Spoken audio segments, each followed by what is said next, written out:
For nearly 4 decades, Nintendo has been one of the greatest names surrounding the world of gaming. They're responsible for making both their own games and consoles, and basically even saving the video game industry when they first released the Nintendo Entertainment System in 1985, mostly because of the video game crash in 1983. Anyway, today we will be ranking every Nintendo console so far, including home consoles and handheld consoles.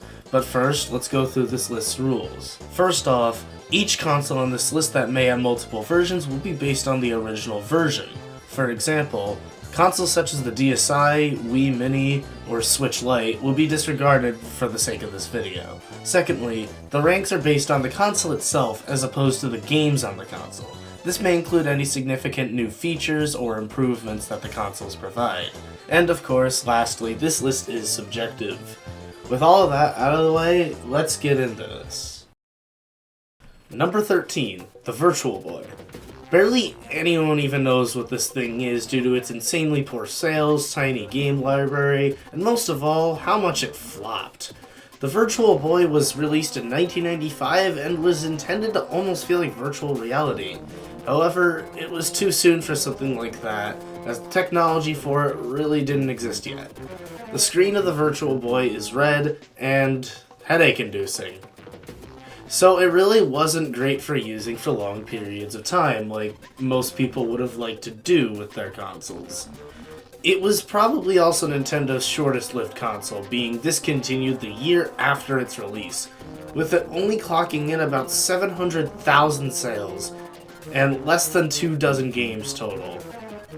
There were a lot of other games planned but scrapped for the console. Nowadays, the Virtual Boy could be seen as a nice collector's item, as opposed to something that someone would actually want to use. That is, assuming you can get your hands on one of the few games anyway. Or the console itself. Number 12, the Wii U. The Wii U definitely could be described as what the Switch was trying to be. After editing this part, I realized that I got that backwards. Unfortunately, that also means it failed. It is actually Nintendo's second worst selling console, yet it managed to beat the Virtual Boy sales over 17 times. Well, I guess it wasn't that bad then. Anyway, the Wii U came with a gamepad where the TV screen could be displayed. It also functioned as a controller. However, for some games, you were required to use both the gamepad and the TV, which kinda defeated the purpose. I also feel like people thought this would be a nice thing to have where, let's say you're on the back seat on a long road trip, and you want to pull out your Wii U gamepad without the console. Well, you can't do that because going to another part of your own house compared to the console will actually cause the gamepad to disconnect. As for the game library, many of the games now have alternate versions or ports you could play on Switch. You know, some sort of re-release, some sort of port like I said, a sequel. Regardless, games like Splatoon, Super Mario Maker, Super Mario 3D World, Donkey Kong Country, Tropical Freeze, and many others, while were originally Wii U games, can be played on Switch now. Number 11, Game Boy Color. Nintendo's second handheld console. I wouldn't exactly say it was bad, but it was definitely forgettable and not too different from its predecessor, and honestly they released it a bit late, being released a whole 9 years after the original Game Boy. The Game Boy Color had a new library of games as well as backwards compatibility for Game Boy games. Other than being able to play games in color, the graphics of the Game Boy Color to my knowledge are basically the same as the original Game Boy. There's not many other benefits other than, well, being able to play games in color, so there really wasn't much going for it otherwise. Number 10, the Game Boy. Some could argue this should have been lower than the Game Boy Color, but I felt like the original one is the one that's more talked about. It had a pretty long lifespan in comparison, and really it just feels more memorable, being the first handheld console by Nintendo. While it couldn't display color, or even much light at all for that matter, it was still a great experience for people at the time to have video games on the go if they so pleased. Number 9, the Super Nintendo Entertainment System.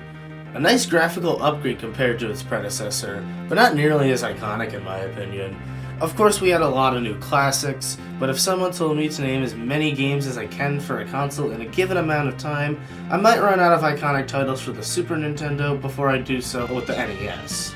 The Super Nintendo, of course, was still amazing. Not at all a bad console, but it was definitely less iconic, and there's not much else to say about it. Number 8, the GameCube. The GameCube had pretty insane graphical improvements over the N64, as well as one of the best controllers, honestly, but not much can be said beyond that, really. It has a lot of classics that are nowadays well praised, but also pricey. This probably ties in with its poor sales compared to the Xbox and PlayStation 2, both being released the same year. The console also introduced memory cards as opposed to having the game's storage on a cartridge. Not that that really matters, but there's not really much else that's worth mentioning here. Number 7, the Game Boy Advance. Why pull out one console in a year when you can pull out two? Well, Nintendo did this with the Game Boy Advance and the GameCube and then never did it again, though that's probably just a coincidence. The Game Boy Advance offered a massive graphical improvement over the Game Boy and Game Boy Color. I mean, holy shit, there's more colors now. Can you see it? Not really. But what if I had a Game Boy Advance SP? Well, yeah. The original GBA had no backlight, kind of like its predecessors, but an improved version of the GBA SP did. It also looked completely different and could fold. I actually used to have one of these, and I believe it was the first console I've ever used. I'm not sure what happened to it. Anyway, I feel like the GBA, regardless of what kind you're using, is a pretty underappreciated console, and no one really seems to talk about it a whole lot. That could just be me, though. Number 6, the Nintendo Entertainment System. We can't forget about Nintendo's Pioneer console with a massive game library with a mix of arcade classics and new exclusives. While obviously nowadays not very impressive, but we can't forget that this is the console that saved gaming as we know it. In case you're unaware, I'll make this part quick. There was a crash in 1983 where video games were beginning to be seen as more of a fad than anything else. But when Nintendo brought the NES to America, well, you probably know the drill. I mean, what can I say other than the fact that it sold over 61 million units? The NES marked the humble beginnings of many series on Nintendo consoles, such as Super Mario and The Legend of Zelda, obviously alongside many others. Number 5, the Nintendo 64. For a while prior to the N64, we had a lot of games that gave the illusion of 3D graphics, but we never had a true 3D experience until the N64. The N64, obviously, implied by its name, has 64-bit graphics, and in 3D environments that can be easily explored since now we have a joystick instead of just a D-pad. Obviously, there's other kinds of controls on the controller too. Speaking of the controls on the controller, the N64 controller is a strange one. It has 3 handles as opposed to 2. I feel like the intention might have been to switch handles you're using depending on what game you're playing, but let's be honest, no games really use the left handle. Anyway, the N64 sold nearly 33 million units and had many iconic games, especially platformers such as Super Mario 64, Banjo-Kazooie, Donkey Kong 64, and many others. It's a true classic. Number 4, the DS. The DS is the best-selling Nintendo console and the second best-selling console overall, only being beaten by the PlayStation 2, and really not even by that much. Regardless, the DS had over 154 million sales, and really it had a lot of interesting features. First off, it had 2 screens. I mean, that's just that you can just see that. A top screen and a bottom screen with a stylus for touch controls for certain games. It also had backwards compatibility for Game Boy Advance games. A lot of people in my generation especially basically spent their childhood years playing on a DS, because there's always that cliche story of getting in trouble for bringing it to school or hiding it under your pillow when you want to play it late at night because you're supposed to be in bed.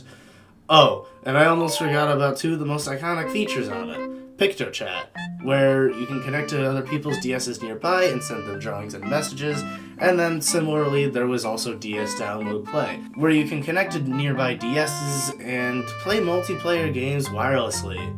Of course, some of these downloadable games have limited features unless you owned the game, but it's just sad that this feature just doesn't exist anymore.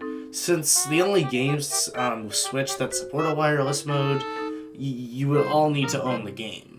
The DS will always be one of the most iconic consoles to me, no matter how many years have passed since the last time I used one. Number 3, the 3DS. The 3DS was something I unfortunately never really got to experience for myself, but I know it still had a lot of nice things going for it. The 3DS was very impressive for a handheld. We all know that the top screen had the potential to make games, well, 3D. But that's just the minimum of what I'm talking about with the 3DS. It had online support, it had an eShop, and surprisingly the ability to have digital games and even virtual console, as well as some returning DS features like download play. I probably missed a lot due to the fact that I don't have much first-hand experience, but the 3DS was still pretty good going by what I do now. Number 2, the Switch. The newest Nintendo console so far, being really successful at doing what was promised for the Wii U. In other words, now you can bring it on a long road trip in the backseat. Hell, I've done that a few times. Anyway, the Switch is Nintendo's first, probably not the last, I guess, hybrid console. Basically a mix of a home console and a handheld console. I also really like the concept of the Joy-Cons. Unfortunately, they do have some issues at times, if you catch my drift. Anyway, the Switch has a lot of great titles and features, though there are some things that I would like to see again that previous consoles had, like Virtual Console, themes, and of course many other things. Number 1, the Wii. It was one of the few Nintendo consoles to be not really much of a graphical improvement, because the graphics are very similar to the GameCube. But I feel like calling it an improvement in other aspects is an understatement. With the Wii, Nintendo introduced motion controls, where the controller was actually a remote. We had backwards compatibility for the first time on a home console, with the ability to plug in a GameCube controller, a memory card, and insert a GameCube disc. We also had online internet support. Maybe not many games supported it, like I could probably think of 2 off the top of my head, like Mario Kart Wii and Super Smash Bros. Brawl. They were definitely something people wanted. We had Miis, which were basically your own character that can be used for some games and actually a lot of other Wii features. The Wii Shop channel, which no longer works, but that was the thing where you could buy games and software, download them to the console. Of course, there was also the introduction of Virtual Console, where you could play classic games, and it would always be a nice experience, especially if either those games predate you, or maybe you're older and had one of the older consoles when you were younger and just want to re-experience these games. Unfortunately, the Wii servers were shut down in 2014, the Wii Shop channel was shut down in 2019, and it kind of broke earlier this year. The Wii had a lot to do, and even if you weren't a gamer, you still had stuff to do.